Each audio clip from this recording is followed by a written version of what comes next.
जब तक Hindi film industry और सिनेमा का वजूद बाकी रहेगा, अजीम व अफसानवी अदाकार दिलीप कुमार के अलावा शाहरुख खान का नाम जिंदा रहेगा। शाहरुख खान की आज हम बात करेंगे तो सबसे पहले मैं ये कहूँगी कि उनकी जज्बाती अदाकारी और मोहब्बत की तड़प उन्हें दीगर अदाकारों से मुमताज बनाती है। इसीलिए आज उन्हें बॉलीवुड का किंग खान कहा जाता है, जो मुसलसिल कई सालों से अपनी बासलाहियत फनकारी व अदाकारी से करोड़ों दिलों पर राज कर रहे हैं। शाहरुख खान एक बेहतरीन अदाकार के साथ साथ अच्छे अखलाक और अपने शाइस्तगी के लिए मशहूर माने जाते हैं। अपने मिलने वाले फैन से वो बड़े प्यार और एहतराम से मिलते हैं। पिछले दिनों मुनाकिद की गई एक तकरीब में शाहरुख खान की मुलाकात एक हिजाब पहनी खातून से हुई तो उन्होंने मुसलमान लड़की के साथ काबिल एहतराम बर्ताव करते हुए उन्हें सलाम पेश किया। उनका ये बर्ताव इस कदर देश की आवाम को पसंद आया कि उसका वीडियो सोशल मीडिया पर वायरल हो गया। शाहरुख खान का मिसाली तर्ज अमल दीगर लोगों के अकायद की कदर करने और उनका एहतराम करने का दर्स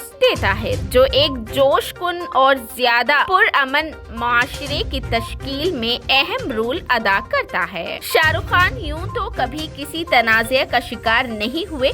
उनकी जिंदगी का मकसद सिर्फ आवाम को इंटरटेन करना, उन्हें खुशी देना है और अपने फन के बलबूते से जो उन्होंने हिजाब वाली खातून को इज्जत नवाजी है, वो मजहबी रवादारी की बेहतरीन मिसाल है। इसके इस इक़दाम को दुनिया भर में सराहा जा रहा है।